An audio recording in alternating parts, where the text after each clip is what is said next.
Welcome to Recovery Beyond Belief. In this video, I'm going to introduce you to Rule 7.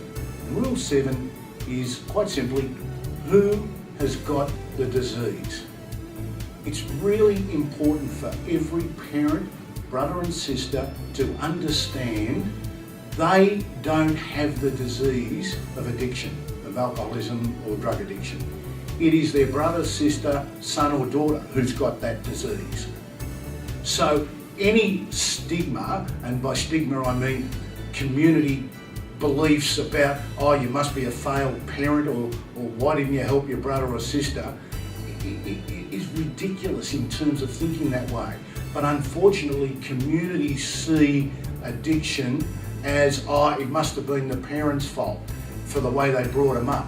Nothing could be further from the truth. I well remember my mum used to say, if I had have fed Graham Wheat Bix instead of cornflakes, he wouldn't have been an alcoholic. Or if I had have brought him up differently. It doesn't matter. I often say to people, when you're standing on the Heidelberg train platform, which is a suburb of Melbourne, when you're standing on the train platform, whatever train got you to that platform is pretty much irrelevant. What's relevant is what train are you going to get on to leave the platform. Similarly, in this case, once you've established that your daughter or your son or your sister or your brother has the disease of addiction, of alcoholism or drug addiction, then it's how do we treat that? It's their issue. We should not feel guilty. We should not feel shame. We should not feel humiliation. What we should be feeling about our brother, sister, son or daughter is how can we help them? And whether the next door neighbour knows doesn't matter. And I often hear parents say, oh, we can't let the other members of the family know. They already know. We can't let the next door neighbours know. It's embarrassing.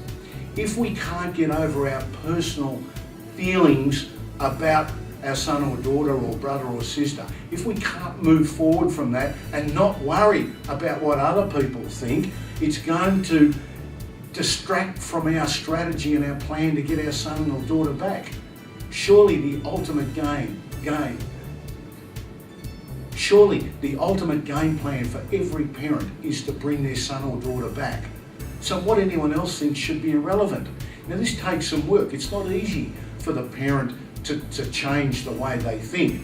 But if the parent doesn't change the way they think, if the brother or sister doesn't change the way they think about addiction and understand it's the person's issue and whatever other people think about them is irrelevant because what we want is to bring them back, then it's going to put off or defer or distract from the end game plan, which is to bring our son, daughter, brother, sister back into the family and get them help for the disease they've currently got.